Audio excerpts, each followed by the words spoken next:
মেয়েদের জীবনটা কতটা অদ্ভুত তাই না? বিয়ের আগে থাকে তার বাবার বাড়ি, বিয়ের পরে হয়ে যায় শ্বশুর বাড়ি। নিজের বলতে কোনো কিছুই নেই, পান থেকে চুন খসলেই বাপের বাড়ি তো শ্বশুর বাড়ি। তারপরেও একটা জিনিস কি অদ্ভুত তাই না, আমরা মেয়েরা বোকার মতো আমাদের স্বামী যেখানে থাকবে সেই জায়গাতেই আমরা দুনিয়ার সমস্ত শান্তি খুঁজে পাই, সেটা দালান কোঠা অথবা টিনের ঘর। সো চলো আজকে আমরা সবাই মিলে একসাথে আমাদের পাখির বাসাতে যাই। So welcome to Tanisha Yasmin blog. আসসালামু আলাইকুম ভালোবাসার মানুষেরা, কেমন আছো তোমরা সবাই? আশা করি তোমরা সবাই ভালো আছো। আমরা আলহামদুলিল্লাহ অনেক বেশি ভালো আছি। আমি তোমাদের সবার প্রিয় তানিশা ভাবি চলে আসলাম আরো একটা সুন্দর দিনের সুন্দর ব্লগ নিয়ে। ব্লগ দিলে আমার আপুদের একটাই কথা, আপু তোমার পাখির বাসাটাকে অনেক বেশি মিস করতেছি। আমিও কিন্তু অনেক বেশি মিস করতেছি, তাই ভাবলাম আজকে তোমাদের সবাইকে নিয়ে চলে যাব পাখির বাসাতে। আর আমার এত সুন্দর সাজানো গোছানো পাখির বাসাটার যে কি অবস্থা হয়ে থাকে আজকে তোমাদের একদম চাক্ষুষ প্রমাণ দিব। তার আগে বাপের বাড়ি থেকে টুকটাক কাজ যদি করেই না যায় তাহলে কি হইলো? তাহলে তো কথা শুনতে হবে যে বাপের বাড়িতে এসে শুধু বসেই খেয়ে গেলাম। আম্মু আর ভাবি একটু ব্যস্ত ছিল, আম্মু আসলে বাজারে গেছিল আর ভাবি ওদিকে টুকটাক কিছু কাজ করতেছিল, তাই আমি রান্নাঘরে একটু টুকটাক কাজ শেষ করে আসছি। এসে বিছানাপত্র সুন্দর করে গুছায় এই যে আমরা নাস্তা নিয়ে বসে পড়লাম। এখন আমি হাসান সেতু সবাই মিলে নাস্তা করবো আর কি। এর আগে সকালে আমি টুকটাক যা খাওয়ার ওগুলো আমি খেয়ে নিছি। এখন জাস্ট হালকা করে একটু পিনাট বাটার দিয়ে 2টা পাউরুটি খাবো, আজকে আর বেশি কিছু খাইতে ইচ্ছা করতেছে না। এরপর আর তেমন কোনো ভিডিও করা হয় নাই, তো একেবারে যাওয়ার আগেকার কিছু ভিডিও ছিল। আমার না হাত দিয়ে ভাত খাইতে ইচ্ছা করতেছিল না, পরে হাসান সেতুরে বললাম যে তুমি আমাকে একটু ভাত খাওয়ায় দাও। আমার আম্মু অনেক মজা করে কচুর শাক রান্না করছিল, সেই কচুর শাক দিয়ে গরম গরম ভাত খাইতেছিলাম। সাথে আরো কি কি জানি ছিল, ওগুলা মনে নাই। খাওয়া দাওয়া শেষ করে হাসান সেতু ব্যাগপত্র নিয়ে নিছে, আর এইদিকে আকাশও কিন্তু আমাদের সাথে যাচ্ছে আজকে। না, এই ধোকাটা শুধু আইজান ননিকে দেওয়া হয়েছিল যে আমি আকাশকে নিয়ে যাইতেছি। এক তো আমি চলে যাইতেছি তাই তাদের মন খারাপ, এখন যদি আকাশকেও নিয়ে যাই তাহলে তো আরো মন খারাপ হয়ে যাবে তাদের। এখন আমি আর এই বাচ্চাগুলার মনটা খারাপ করতে চাইতেছি না। আর এখানে ননি বুঝতেই পারে নাই যে আমি ওর নাচের ভিডিও করতেছিলাম, তাই সে পালানোর চেষ্টা করতেছিল, কিন্তু আমি যখন ক্যামেরা অন করবো সেইখান থেকে কেউ বাঁচতে পারবে না। তো এই যে আমি মেলা থেকে এই জুতাটা কিনছিলাম, ওটা তোমাদেরকে একটু দেখাইলাম। আর যাওয়ার আগে আমি একটু অ্যাক্টিং করতেছিলাম, সাথে আমার মাও অ্যাক্টিং করতেছিল যে যাও ভাগো তুমি এখন শ্বশুর বাড়িতে যাও, আর কতদিন বাপের বাড়িতে বসে বসে খাবা। বাট আমি জানি এটা আমার আম্মুর একদমই মনের কথা না। ইভেন আমার আম্মুর থেকে বেশি আমার ভাবি পাগল হয়ে যায়। আমি যদি 2 দিন এসে পাখির বাসাতে থাকি তাহলে আমার ভাবি ফোন করা শুরু করে যে আমি কখন আসবো বাসাতে। আলহামদুলিল্লাহ পরিবারের প্রত্যেকটা মানুষের ভালোবাসা পাওয়াটাও একটা সৌভাগ্যের বিষয়। যাই হোক আজকে কিন্তু আমি একদমই কান্নাকাটি করি নাই, কিন্তু হ্যাঁ মনটা কিন্তু ভেঙে চুরমার হয়ে যাইতেছে। বাট বাসায় বসে যদি কান্নাকাটি করতাম তাহলে আমার কান্নাকাটি দেখে আমার পুরো গোষ্ঠী ধরে কান্নাকাটি শুরু করতো। তাই আসলে নিজের কষ্ট নিজের মধ্যেই রাখলাম, কারণ আমাকে তো যাইতে হবেই, এটা কোনো বড় বিষয় না। আর যাচ্ছি বলতে হচ্ছে 2-3 দিনই থাকবো, বেশি থাকবো না, কারণ বাসাটা খুবই নোংরা হয়ে আছে। আমি জানি, তো বাসাটাও ক্লিন করতে হবে। আমি খুব চেষ্টা করছি যে আসলে বাসাটাকে যথেষ্ট পরিমাণে ক্লিন রাখার জন্য, কিন্তু তারপরও কোথাও যদি মানুষ না থাকে ওই জায়গাটা তো পরিপূর্ণভাবে ক্লিন থাকে না। যাই হোক মনের মধ্যে অনেক দুঃখ কষ্ট নিয়ে ফাইনালি আমরা খিলগাতে চলে আসলাম।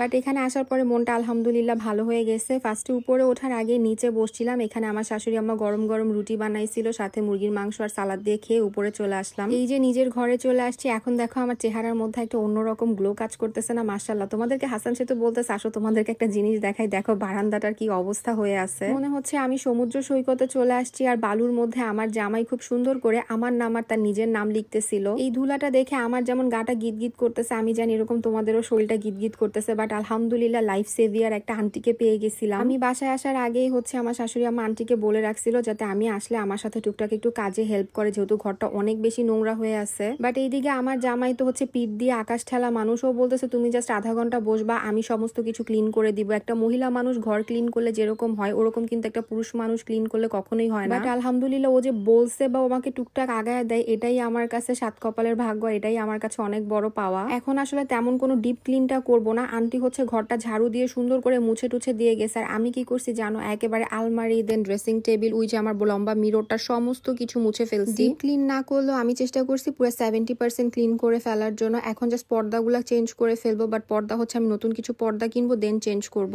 আর একেবারে সবার লাস্টে হচ্ছে বিছানাটা গুছাবো যাতে কোনো প্রকার ধুলাবালি ময়লা না আসতে পারে। দেখো আন্টি কিন্তু একবার ঘরটার খুব সুন্দর করে মুছে দিয়ে গেছে, তারপরও ঝাড়ু দেওয়ার পর এতগুলা ময়লা বের হয়েছিল। যাই হোক আজকে রাতের মতো আপাতত কাজ শেষ। দেখো ধুলাবালিতে একটু সময় থাকাতেই আমার পুরো মুখের ভিতরে অ্যালার্জি উঠে অবস্থা খারাপ হয়ে গেছে। আর আমি লাস্টে যখন বিছানা টিছানা গুছাইছি তখন একেবারে মশারি টশারি সমস্ত কিছু রেডি করে ফেলছিলাম। আর এইদিকে আম্মু হচ্ছে খাবার দিয়ে দিছিল ট্যাংরা মাছের তরকারি, সাথে ছিল কচুর শাক। আর ওইদিকে আমার জামাই হচ্ছে অনেক মজা করে টমেটোর সালাদ বানাইছিল ঝাল ঝাল করে, যেটা খাইতে অনেক বেশি ভালো লাগতেছিল। তো এখন হচ্ছে আমরা টোনাটুনি খাওয়া দাওয়া করবো। খাইতে খাইতে হঠাৎ করে দেখলাম আমার আর আমার জামাইয়ের টি শার্টের কালার ম্যাচ হয়ে গেছে। এতক্ষণ বসে তোমরা নিশ্চয়ই মিনুকে মিস করতেছিলে, আমি যখন আসছিও তখনই চলে আসছিল। ও জানি কিভাবে বুঝে যায় যে আমি বাসায় চলে আসছি। তো এই তো আলহামদুলিল্লাহ আমাদের 3 জনের খাওয়া দাওয়া শেষ। এইটাই ছিল পাখির বাসার ছোট্ট একটা ভিডিও। আরো ভিডিও নিয়ে আসবো সামনে, সো এটার জন্য অবশ্যই আমার সাথে থাকতে হবে। সবাই ভালো থাকো, সুস্থ থাকো। আজকের মতো আল্লাহ হাফেজ।